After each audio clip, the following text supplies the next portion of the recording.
ভারতের রাজনীতিতে ভূমিকম্প, একের পর এক গণ আন্দোলনের মুখে ভেঙে পড়েছে প্রধানমন্ত্রী নরেন্দ্র মোদীর ক্ষমতা। তুমুল বিক্ষোভ আন্দোলনের চাপে ৩ রাজ্যের ক্ষমতা হারিয়েছে বিজেপি। কেরালা, কর্ণাটক ও তামিলনাড়ু, এই ৩ রাজ্যেই বিজেপিকে সরাসরি ক্ষমতা থেকে উৎখাত করেছে সাধারণ মানুষ। ভারতের সাধারণ মানুষ আর চুপ করে বসে নেই। মোদীর শাসনকে তারা তুলনা করেছে একনায়কতন্ত্রের সঙ্গে। হিন্দুত্ববাদী এজেন্ডা চাপিয়ে দেওয়া, মুসলিম সম্প্রদায়ের ওপর অমানবিক নিপীড়ন, মসজিদ ভাঙা থেকে মাদ্রাসা বন্ধ, সবকিছুর বিরুদ্ধেই ক্ষোভ ফেটে পড়েছে রাস্তায়।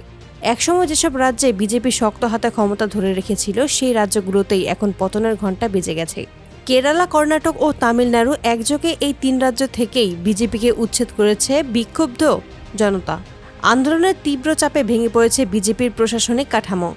ভারতের ইতিহাসে বিরল এ দৃশ্য। সরকারি ক্ষমতায় থাকা একটি দলকে জনগণ রাজপথের আন্দোলনের মাধ্যমে সরাসরি ক্ষমতাচ্যুত করেছে।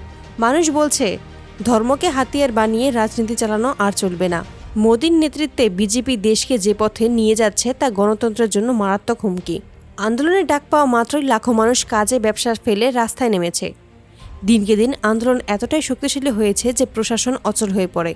আর শেষ পর্যন্ত বাধ্য হয়ে ৩ রাজ্যেই বিজেপি ক্ষমতা হারিয়েছে।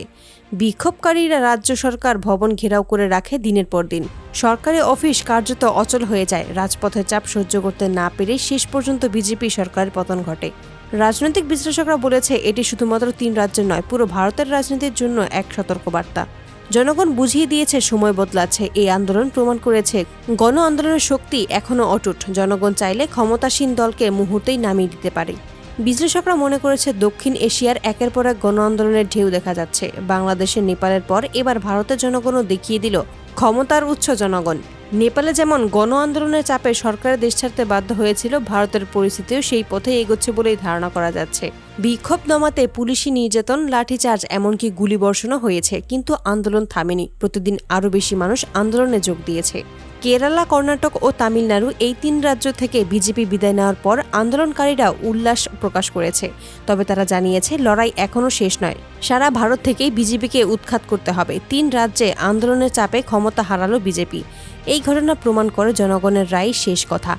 এখন প্রশ্ন একটাই, এই ঝড় কি থামবে, নাকি খুব শিগগিরই দিল্লির সিংহাসনও কেঁপে উঠবে?